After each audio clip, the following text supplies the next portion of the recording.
기연예인 이정현과 우리나라 환경운동의 대표격인 환경운동연합의 최열 사무총장. 두 사람이 오늘 대장정에 나섰다. 서울시 명예환경감시원으로 위촉받아 서울의 환경오염 실태 파악에 나선 것이다.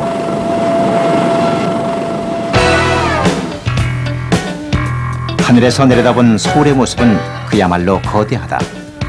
1,000만 명이 넘는 인구를 가진 세계 5대 도시 서울. 하늘을 찌를 듯한 빌딩숲과 거미줄처럼 뻗어나간 도로망. 한강의 기적을 이룩한 기적의 도시답게 세계 어느 도시와 비교해도 손색 없는 모습이다. 그러나 지금의 서울을 살기 좋은 곳이라고 생각하는 사람들이 과연 얼마나 될까? 서울에서 나고 자란 이정희. 그러나 서울 토박이인 그녀도 시골에서 촬영을 하고 돌아올 때면 서울 공기가 답답하게 느껴진다는데, 서울의 환경 문제를 속 시원히 해결할 방법이 어디 없을까?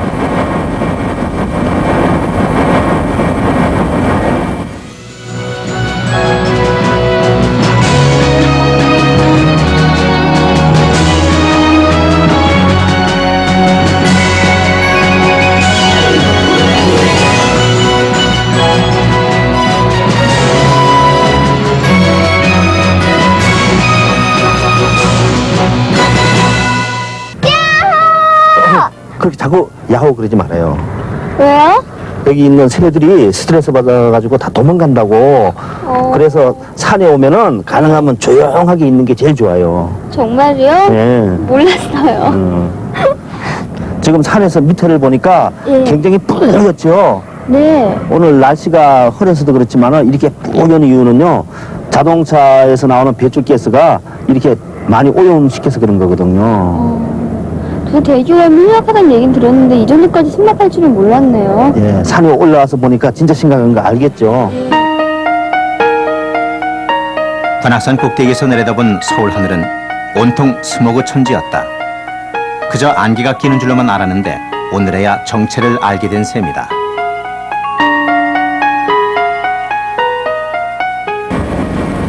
하늘을 뿌옇게 덮고 있는 스모그는 서울의 대기 상태를 경고하고 있다.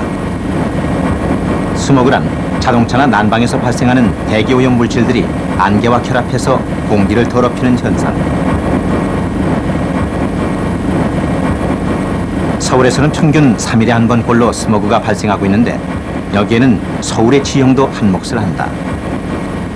관악산, 북한산 같은 높은 산들이 에워싸고 있어서 더러워진 공기가 제때 빠져나가질 못하기 때문이다. 특히 여름철이면 서울의 공기는 그야말로 몸살을 앓는다.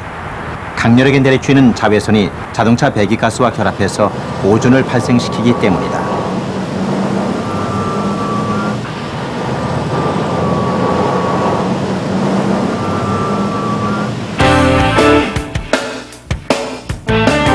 대기오염하면 흔히들 시커먼 연기를 뿜어대는 공장을 연상하지만 실제로 서울시 대기오염원의 85%를 차지하는 것은 바로 우리가 매일 이용하는 자동차.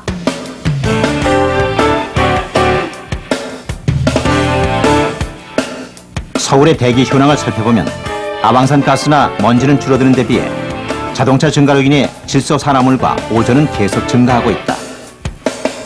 특히 오존 수치는 최근 들어 급격히 높아져서 시민들의 피해가 우려되고 있다.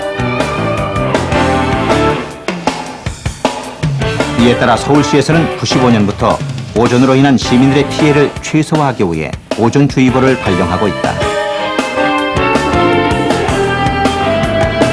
시청에서는 기상과 대기오염들을 상시 감시하고 있으며 오존 농도가 기준을 초과하면 즉시 오존주의보를 발령한 후 일선구청이나 언론사를 통해 시민에게 알리게 된다.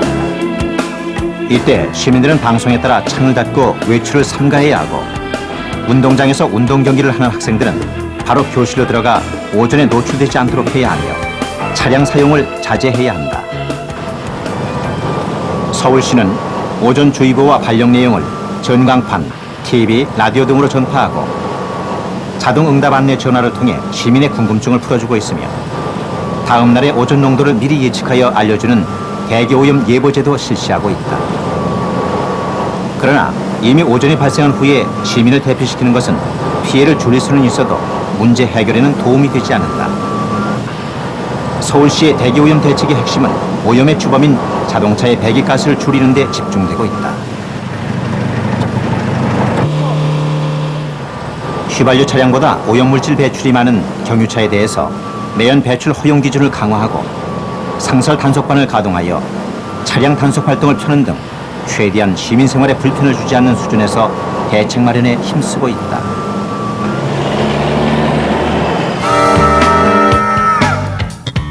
그러나 대기오염 문제를 해결하는 가장 확실한 방법은 시민 스스로가 자동차 운행을 자제하는 것이다.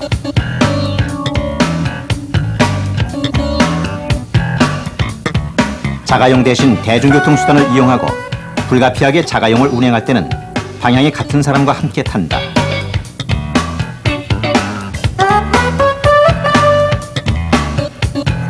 배기가스가 많이 발생하는 급제동, 급가속, 과속, 난폭 운행을 피하는 것도 대기오염을 줄이는 방법이다.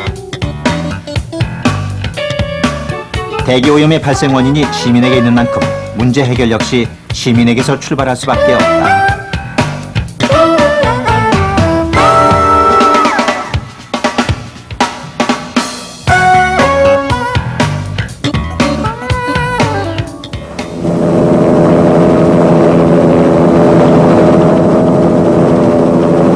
언제부턴가 한강을 보면 수질오염이라는 말을 떠올리는 사람이 많아졌다. 한강이 죽어가느냐는 충격적인 말을 수시로 접하다 보니 정확한 실상을 모르는 채 불안하기만 한데 과연 한강 수질은 그 정도로 나쁜 상태일까? 서울 시민의 식수원인 팔당호. 조건이 지금 나빠지고 있어요. 나빠지고 있으니까 최근에 정한천을 비롯한 한강의 지천이 오염되면서 팔당호를 오염시키고 있는 실정이다. 그렇다면 팔당호의 평균 수질은 과연 어느 정도일까? 팔당댐의 오염 정도를 알아보기 위해 전문가에게 BOD 측정을 의뢰했다.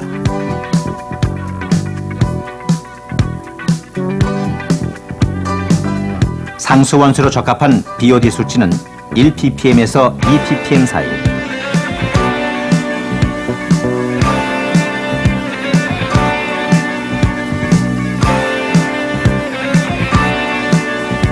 측정 결과 팔당호의 수질은 1.4ppm으로 상수도 원수로 문제가 없었다. 현재 팔당댐 주변은 취수원인 상수원 보호구역과 특별대책지역으로 나누어 관리하고 있으며 서울 시민들은 상수원 수질 개선을 위해서 물이용 부담금을 부담하고 있다. 매월 철저한 수질 검사가 이루어지고 폐수시설에 대한 단속도 강화되고 있다. 아우 시원해. 발도 좀 씻을까? 아, 이 물을 우리가 먹으니까 발을 씻으면 안 되겠지? 이 물이 팔당으로 흘러 들어가면요, 이걸 그대로 우리 가정으로 공급하는 게 아니고 그걸 정수장에서 다시 한번 걸러가지고 그래서 가정으로 이제 다 공급하는 거예요. 다시 한번 정수가 되는 거예요? 이거 그냥 먹는 게 아니었구나. 정현 씨처럼 팔당호의 물이 정수 처리를 거치지 않고 그대로 가정으로 보내진다고 믿는 사람들이 많은 탓일까? 서울 시민 중에는 수돗물의 안전성을 의심하는 사람들이 더러 있다. 현재 수돗물은 서울시의 6개 정수장에서 유럽, 미국, 일본과 거의 동일한 방법으로 수돗물을 생산하고 있기 때문에 그 안전성은 이미 국제적으로 인정을 받은 셈이다. 시설과 공정면에서도 선진국 못지않은 첨단 시설을 갖추고 있다. 문제는 오히려 이처럼 수돗물의 안전성을 확보하기 위해 사용하는 엄청난 비용이다. 매년 정수처리 비용으로 물속에서 사라지는 돈이 약 1,300억 원에 이르고 있는 것이다.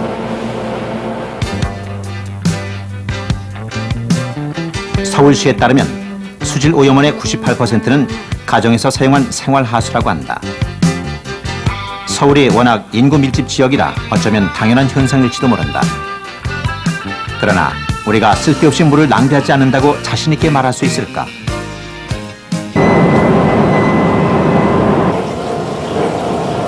생활하수는 곧바로 한강으로 들어가지 않고 하수관을 타고 일단 서울의 4개 하수 처리장으로 모인다.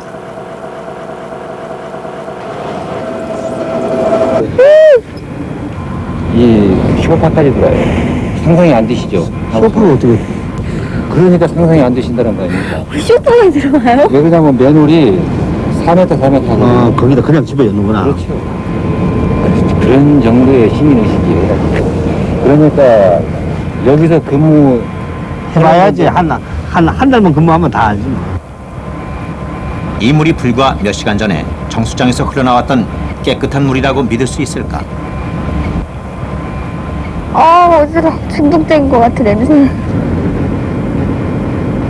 유입 하수에서 길러 올린 물은 눈으로도 오염 정도를 알 수 있을 정도였다. 흥미로운 것은 이곳 하수 처리장에서 약품 대신 미생물로 물을 정화한다는 점이다. 약품 사용으로 인한 2차 오염을 막기 위해서라고 하는데 그 효과를 직접 확인할 수 있었다.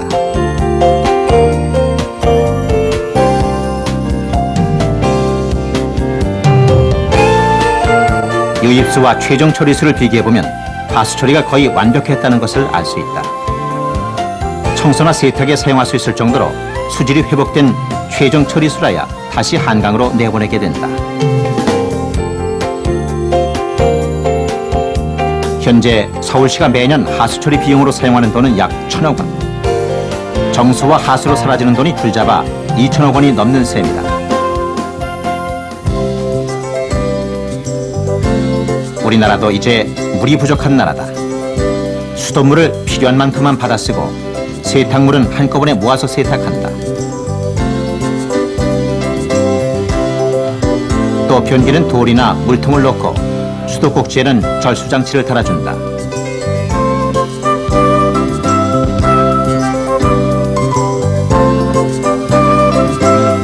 무엇보다도 수질 오염 물질을 그대로 하수구에 버리는 일이 없도록 한다. 합성세제 사용을 줄이고 음식 국물, 식용유는 휴지로 닦아낸다. 쓰고 버리기는 간단하지만 뒤처리에는 이처럼 엄청난 노력과 비용이 뒤따르는 것이다. 서울 상암동에는 거대한 산이 하나 있다. 지난 15년간 서울 시민이 버린 쓰레기가 100m 높이로 쌓인 것이다. 이미 포화 상태가 되어버린 난지도 대신 서울의 쓰레기를 매립하는 수도권 매립지에도 조만간 이런 산이 생겨날 것이다. 굉장히 넓네요. 이게 전부 다 쓰레기란 말이에요? 네, 여기가 굉장히 넓은데요. 예. 여기 면적이 여의도 면적의 7배 정도 돼요. 7배나요? 예. 그러면 우리 살아생전에 쓰레기 걱정은 없겠네요. 아니죠. 우리가 현재같이 계속 버리면요. 2017년이 되면 여기가 또 다 꽉 차게 돼요. 이렇게 넓은데요? 네. 그래서 우리가 예. 쓰레기 양도 줄여야 되고요. 재활용도 해야 되고요. 그렇게 해서 여기를 훨씬 오래 써야 돼요. 수도권 매립지는 서울을 비롯해 인천과 경기도 일원에서 달려온 쓰레기차로 매일 장사진을 이룬다. 쓰레기차마다 꽉꽉 눌러 실은 쓰레기의 양은 모두 합해 얼마나 될까? 계절 따라 다소 변동은 있지만 서울시의 하루 쓰레기 발생량은 무려 1만 1천여 톤, 10톤짜리 트럭으로 1,100여 대 분이라고 한다. 이것을 한 줄로 쭉 늘어 세우면 시청에서 잠실종합운동장까지 닿는 거리라고 하니 이곳에 쓰레기 산이 생기는 건 시간 문제일 듯 싶다. 거대한 벌판은 매일처럼 쏟아지는 쓰레기로 덮여가고 있었다.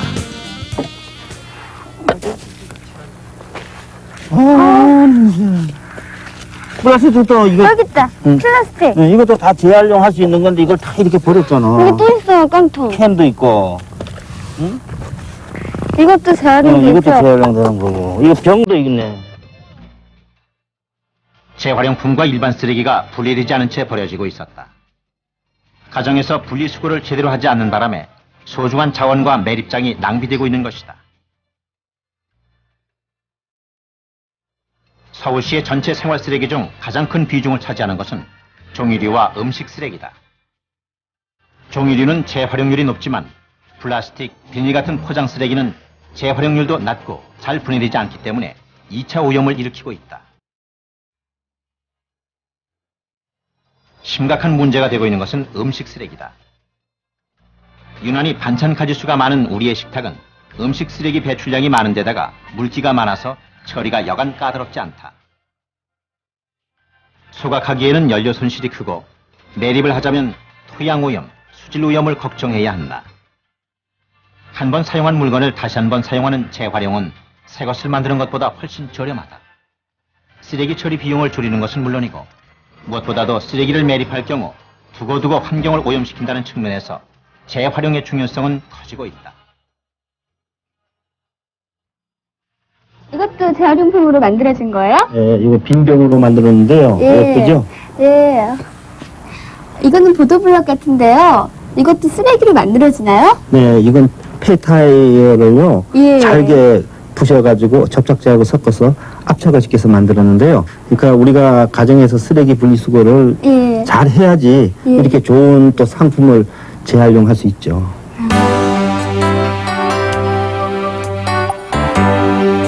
시민들이 쓰레기를 적게 버리는 것보다 좋은 쓰레기 대책은 없다.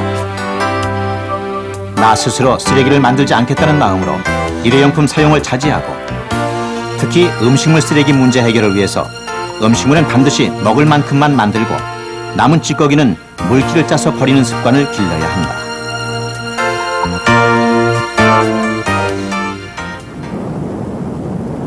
메마른 도심 속에서 유일하게 푸르른 모습으로 남아있는 남산.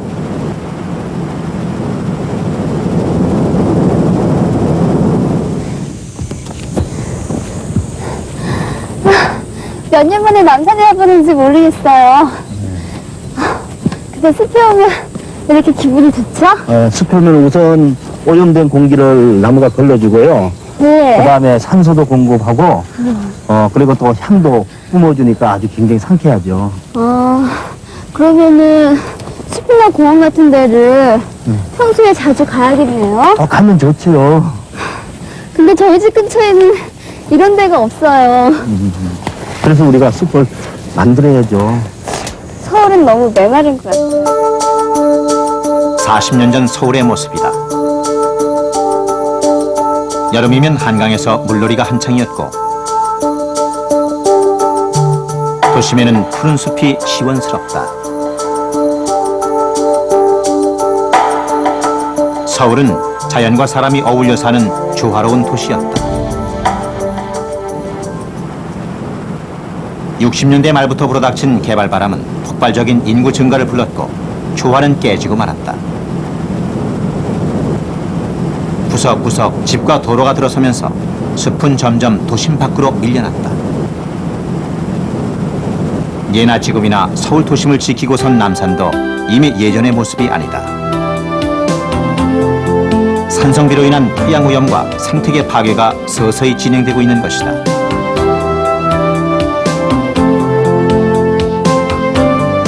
숲이 없기 때문에 대기가 오염되고 오염된 대기는 다시 남아있는 숲마저 병들게 하는 악순환이 나타나고 있다.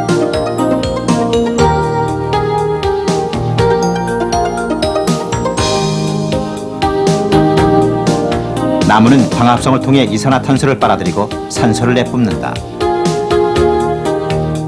오염된 공기를 맑은 공기로 바꾸는 공기청정기 구실을 하는 것이다. 공기를 맑게 하려면 숲을 만드는 작업이 꼭 필요하다.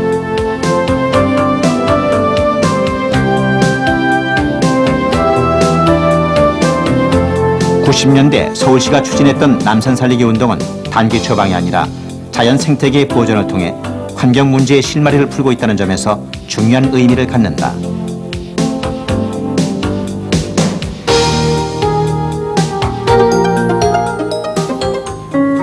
남산 살리기 운동이 본격화된 후 공원이 조성되면서 야생동물이 돌아오고 사람들의 발길도 잦아지고 있다. 이제 남산은 오래전에 잊혀졌던 숲과 사람이 공존하는 아름다움을 다시 살려내고 있다.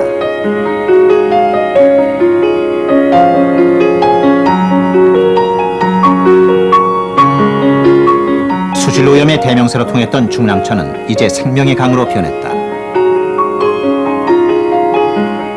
잉어, 붕어 등 물고기가 찾아들고 자취를 감추었던 철새떼도 모습을 나타냈다. 뜨거운 열기를 내뿜던 여의도 광장도 푸른 숲으로 변했다.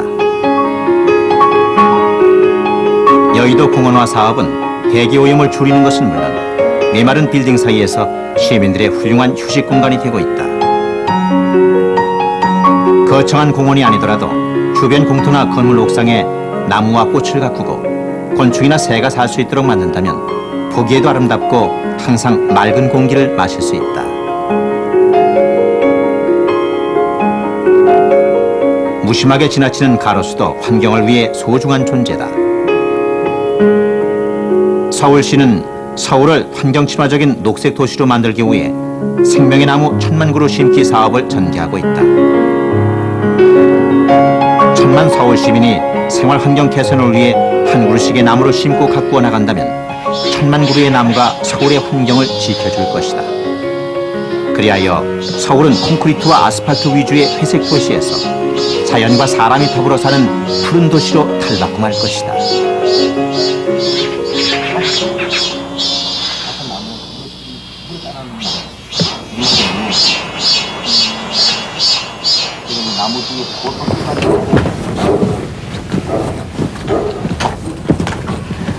여기가 어디예요? 여기가 종로구 부암동이라 그러는데요. 예. 그린벨트를 오랫동안 묶여가지고 좀 이렇게 낡아 보이죠. 아, 그런 길에서 그런지 정말 집이 낡아 보이네요. 나보다 작은데. 어머나, 저거 오이 맞아요? 이 오이인데 조그만해. 어머나, 오이 열리는 거 처음 봐요. 이거 토마토예요? 이 토마토. 이 밑에 있는 건 빨갛게 익어가네요. 아, 토마토가 여기서 열리는구나. 선생님, 저 까치집 아니에요? 그 까치집 맞네요. 되게 크네요. 예, 시내는 저런 까치집이 잘 없는데.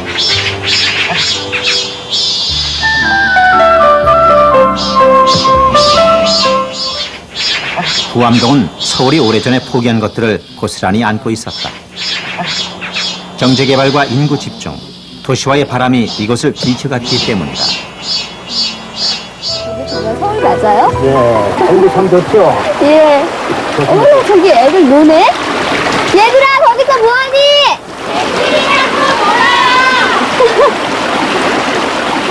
비록 환경오염이 심해지기는 해도 서울은 아직 살아있었다. 내가 들어본 적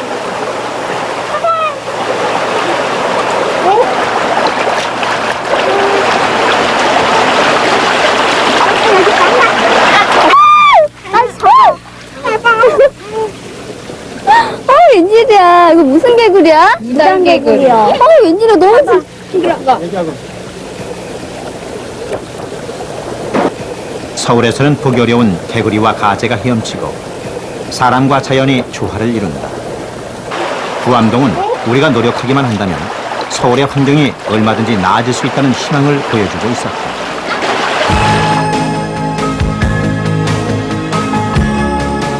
부암동은 잃어버린 서울의 옛 모습이다. 오래전 우리가 생활을 위해 환경을 포기했던 것처럼 이제는 건강하게 살기 위해서 편리함을 잠시 미루어 두어야만 한다. 21세기 후손에게 물려줄 서울은 지금과는 다른 모습이어야 하기 때문이다.